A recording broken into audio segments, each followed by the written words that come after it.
করার জন্য তারা কাজ করেছে। আপনাদের প্রাপ্য বেতন আপনার বলছে 1000 টাকা, বাকি সরকার এই টাকা বাড়িয়ে দিয়েছে, কোনো আন্দোলন লাগেনি।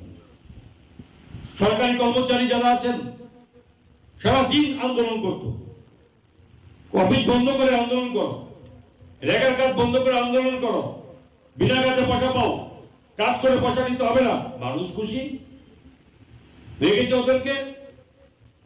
ডেভেলপমেন্ট নেই, একের ঘরে অপরকে চাপিয়ে দেওয়া, হাতে হাতে ক্যাশ টাকা দেওয়া, কমিশন কেটে রাখা, ব্যাংকের দরজা বসে থাকে তাদের নেতারা।